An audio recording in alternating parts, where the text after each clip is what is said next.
From the Last Supper to the creation of Eve, artists have always taken a different approach on how to portray significant events in history.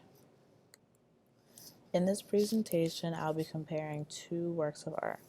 Now, although both of them are based off the pre-Raphaelites, both paintings accurately and effectively depict the constant evolution of feminism along with women's rights throughout centuries. The pre-Raphaelite style was the style that both artists used as inspiration for their images. This style was created by a secret society founded in 1848. Some major aspects of the style was that they always incorporated nature into their pictures, religion, and then they also would always paint based off of events of the current time. Artists painting in the pre-Raphaelite style would always be encouraged to use maximum realism in their images. The first work of art I'll be analyzing was painted by Dante Gabriel Rossetti. Rossetti was born in 1828 and passed away in 1882 after suffering from insomnia and other various ailments. He was born in London and was one of the many founders of the pre-Raphaelite Brotherhood. He is an artist and also a poet. One of his major works of art was Girlhood of Mary Virgin, and then one of his major articles and pieces would be A Legendary Tale in 4 parts in 1843 and Poems in 1869. Rossetti was known for painting based off of revolutions and against the modern-day painting style. The first work of art I'm analyzing is a collection of 3 paintings titled British Pre-Raphaelites. It was started in 1869 and completed in 1875. The collection used earth tones such as light browns, beiges, and light blues. It was a canvas with oil, and in the image you will see a woman in distress basically being held down by an older man, and the theme of this image would be modern day issues such as social constructions. The next image is Angela Frawley. She is an artist and she's currently an associate professor and department chair at the Moravian College. She was born in 1976 and she still lives today in Switzerland with her husband in a small studio. Some of her major works of art are Lost in the Light and Between Tongue and Teeth. She was actually inspired by the pre-Raphaelites, and that's why she paints the way she does today. The second piece I'm analyzing is painted by Frawley, and it's called Sound the Deep Waters, and it was painted in 2019. This is a collection of 4 pictures, and as you can see, it has vibrant colors such as pink and orange and purples. It is of oil and acrylic on a canvas, and the main subject in this painting would be the women. The theme of this is women empowerment, as you can see. Although both collections were inspired by the pre-Raphaelites, they both depict women, but very differently.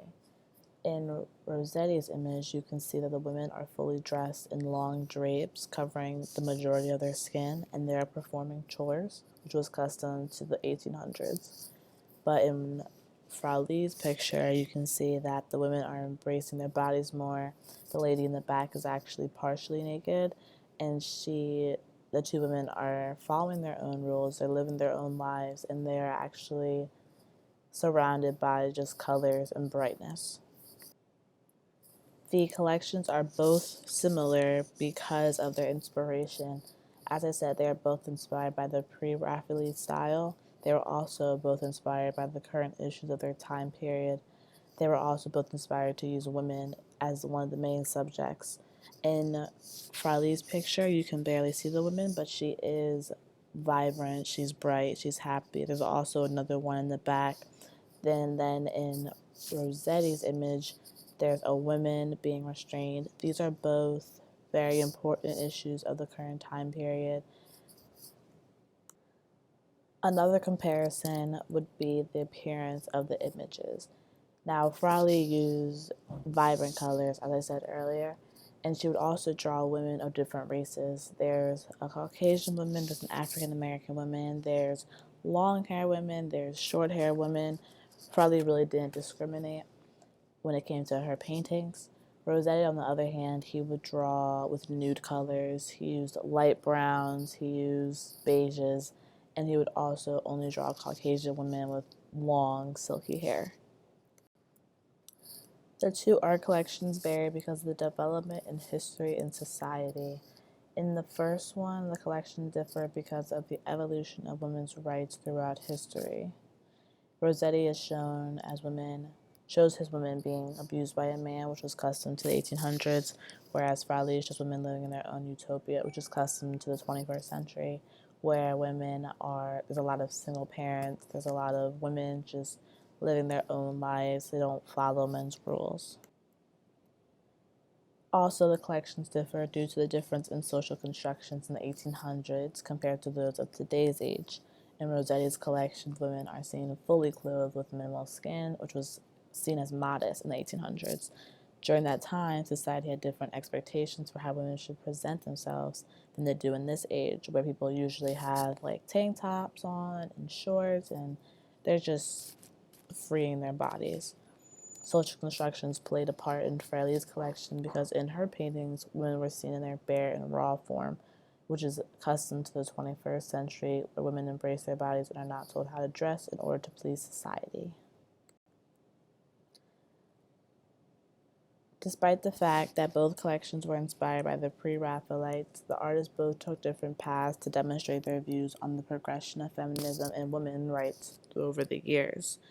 In the future, we can't predict how artists will express themselves, but I do believe that as the years go on, art will become more interpretive to a specific person, whereas the image won't just be right there in your face. You'll have to analyze it and dive deep into it if you want to see something specific.